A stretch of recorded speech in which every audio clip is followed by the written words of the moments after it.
Bom dia, igreja, a paz do Senhor. Leitura bíblica de hoje para darmos continuidade à nossa série de devocionais.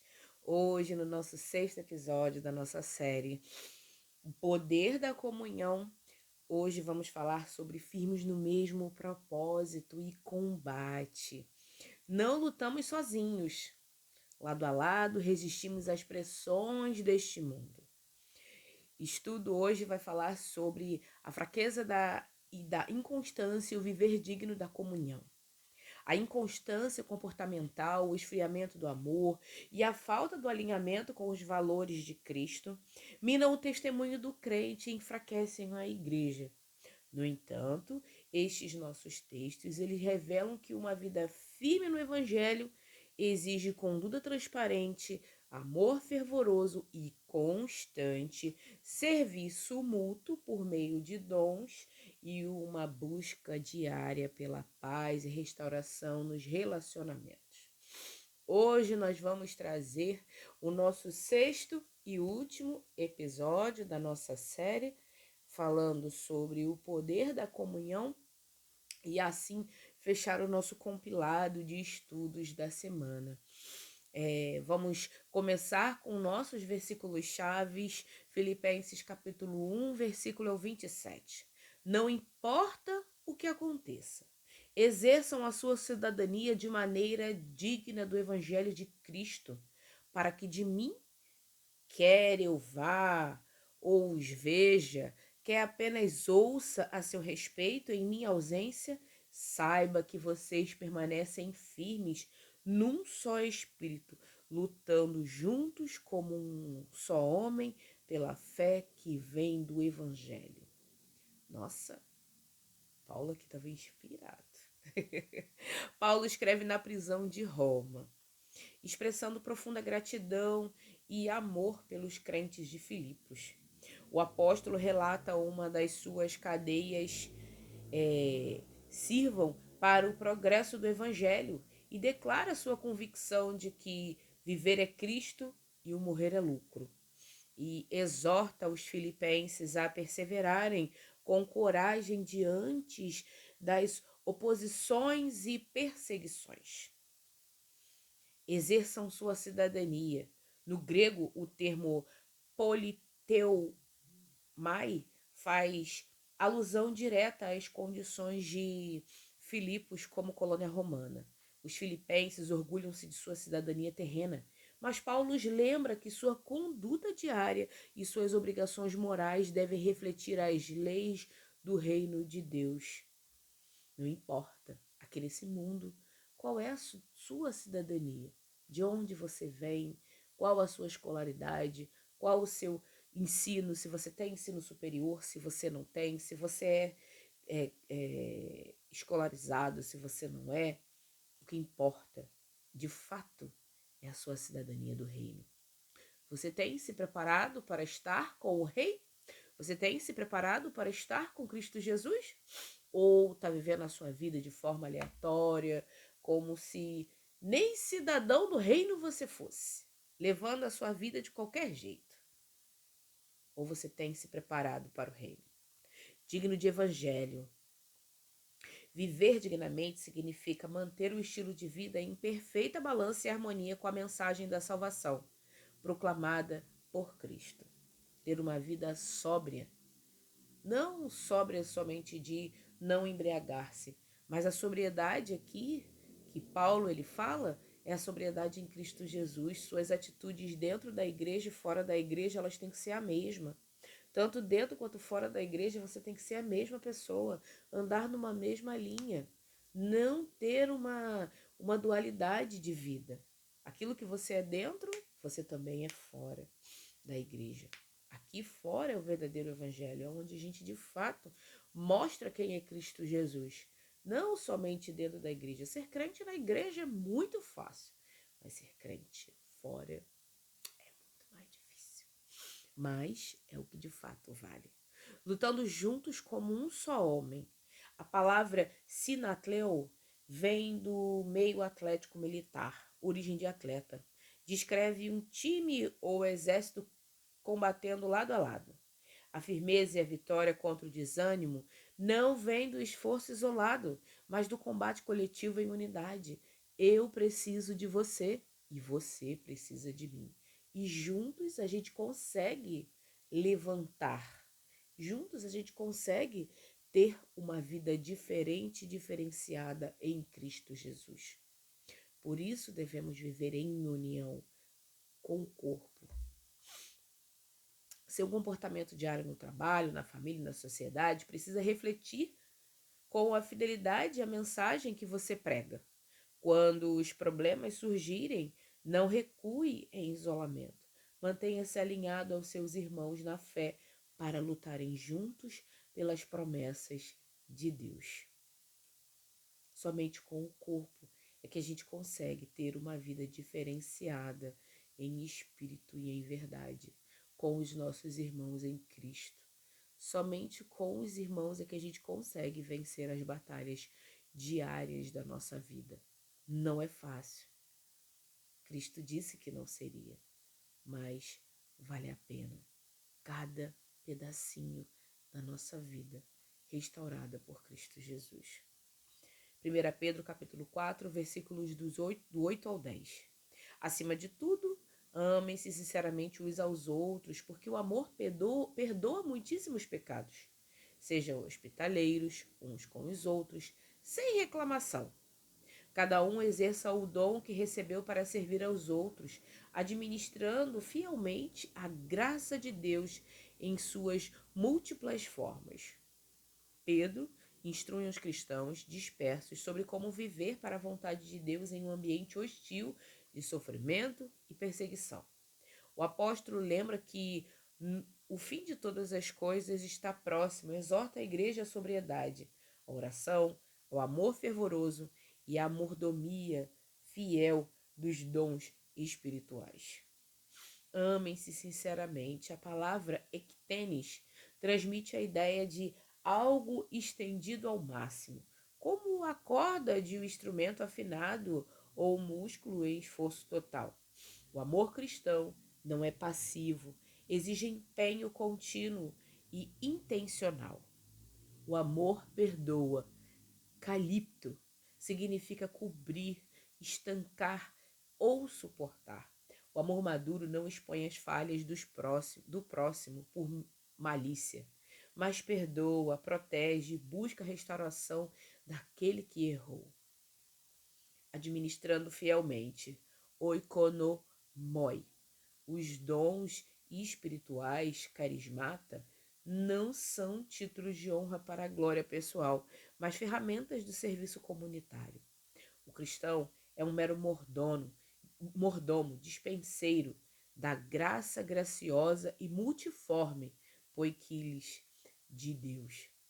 Somos os administradores fiéis do amor de Deus. Por isso devemos mostrar o amor de Deus e de Cristo Jesus em nossas vidas, com o nosso proceder. Nossa vida deve ser um exemplo prático do amor de Deus, revelado às outras pessoas. Como as outras pessoas vão conhecer o amor de Cristo Jesus se não for através da nossa vida? Nossa vida tem que ser um ponto fundamental do amor, da misericórdia, do perdão, da fidelidade, da mansidão, do domínio próprio de Cristo Jesus. Como os outros vão conhecer a Cristo se não for por nosso intermédio? O amor verdadeiro não desiste diante das ofensas e limitações do outro. Coloque as habilidades, os talentos, os recursos que Deus lhe deu a serviço das necessidades da igreja e das pessoas ao seu redor, sem murmuração ou soberba. Nosso papel é servir. Não viemos a esse mundo para ser servido, mas para servir. Hoje é mais fácil o crente falar: ah, mas eu só vou em tal lugar se fulano me der tal coisa. Ah, mas eu só vou em X lugar se fulano prestar certo tipo de atendimento para mim diferenciado. Nosso papel hoje é estarmos nos lugares servindo, mostrando para as outras pessoas quem é Cristo Jesus e o que ele faz através da nossa vida para com o outro. Provérbios 27, versículo 17. Assim como o ferro afia o ferro, o homem afia o seu companheiro. Este capítulo traz ditados de sabedoria prática sobre a imprevisibilidade do amanhã, o perigo da jactância, o valor da repreensão sincera, em contraste com os beijos enganosos do inimigo, a importância da prudência na gestão da vida e a riqueza dos relacionamentos leais. O ferro afia ferro. Para que uma lâmina de ferro seja amolada, ela precisa entrar em contato direto, atrito e fricção com outra peça de ferro rígida. O homem afia o seu companheiro. No hebraico, o verbo hadad, afiar, aguçar, indica o aprimoramento da mente, do caráter e da conduta. No processo de amadurecimento, não ocorre no isolamento confortável, mas na convivência diária com outras pessoas. O atrito dos relacionamentos, quando conduzido na sabedoria de Deus, molda as necessidades, molda as nossas arestas e nos torna pessoas melhores, mais amáveis, umas para com as outras. Relacionamentos saudáveis sempre são aqueles em que todos concordam com tudo. Relacionamentos saudáveis nem sempre são aqueles em que todos concordam com tudo. Permita que irmãos maduros e leais o desafiam, faça correções amorosas e o ajudem a crescer. O atrito construtivo molda o caráter. Em muitos casos, a gente não quer a correção. A gente não quer a doutrina. A gente não quer aprender com o que o irmão mais velho na fé quer nos passar. Achamos que estamos sempre na defensiva e que o problema nunca é o nosso. O problema sempre é o outro. E aí é onde mora o perigo e é onde mora o erro. Porque todos nós precisamos sim sermos corrigidos. Precisamos sim ter um direcionamento. Precisamos sim ter irmãos mais velhos na fé para nos ajudar. Nos aconselhar, dirigir e principalmente nos admoestar quando estamos errados. E a gente precisa ter humildade para refletir e entender quando estamos errados e quando precisamos corrigir a nossa rota. Vivemos em um mundo onde precisamos corrigir a nossa rota. O GPS de um carro, ele nunca fala que você está perdido. Ele sempre diz, recalculando a rota. Então recalcule a sua rota. Entenda que quando alguém vem para te corrigir, é porque ela te ama e porque ela quer o seu bem. 2 Coríntios capítulo 13, versículo 11. Sem mais, irmãos, despedindo-me, procurem a perfeição, exortem-se, tenham um só pensamento, vivam em paz, e o Deus do amor e da paz estará com vocês. 2 Coríntios 13, Paulo encerra a sua segunda carta à turbulenta igreja de Corinto, advertindo que sua próxima visita não poupará os que persistirem no pecado. O apóstolo exorta os crentes a examinarem a si mesmo para verem se estão realmente na fé, concluindo com a saudação afetuosa e a bênção apostólica trinitária. Procurem a perfeição. O verbo catartizo é um termo técnico usado para consertar redes de pesca rasgadas e ajustar ajustar um osso deslocado. Significa alinhar, restaurar o que está quebrado e colocar as coisas em seu devido lugar. Tenham um só pensamento e vivam em paz. Paulo apresenta imperativos práticos para superar as facções e divisões da igreja. A verdadeira paz na comunidade não é a ausência de conflitos, mas a presença ativa de reconciliação e de alinhamento com a mente de Cristo. O Deus de amor e da paz estará com vocês. A promessa da manifestação na presença de Deus é vinculada a uma comunidade que busca ativamente a unidade, a restauração e a paz mútua. Não deixe pontas soltas ou relacionamentos quebrados na sua caminhada. Busque diariamente a restauração, perdoe com facilidade e promova a paz. É um ambiente de harmonia que a presença confortadora de Deus, do Deus da paz, se manifesta. A inconstância e as falhas comportamentais são superadas por um viver digno e maduro em comunhão. Em Filipenses 1, versículo 27, somos chamados a manter um estilo de vida coerente com o Evangelho, lutando ombro a ombro em favor da fé. Em 1 Pedro 4, do 8 ao 10, aprendemos que o amor intenso perdoa ofensas e que nossos dons devem ser usados com alegria para servir aos outros. Em Provérbios 27, 17, descobrimos que os conflitos e as conversas francas entre companheiros leais são instrumentos de Deus para polir o nosso caráter. Em 2 Coríntios 13, 11, recebemos a ordem de buscar a restauração contínua, viver em paz e desfrutar da presença manifesta de Deus em amor.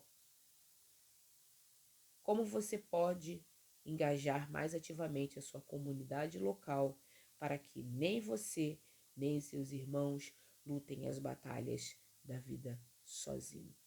Amém? Vamos orar? Paizinho amado e querido Deus, graças te damos por mais um dia que se chama hoje, Senhor. Obrigada, Pai, pelo teu amor, pela tua misericórdia, por tudo que o Senhor representa em nossas vidas. Obrigada por mais uma conclusão de um estudo. Obrigada por mais uma semana. Obrigada pelo teu amor e pela tua misericórdia. Perdoe nossos pecados, nossas falhas e nos ajude, Pai, a sermos melhores para ti. Hoje eu oro e já te agradeço em nome de Jesus. Amém.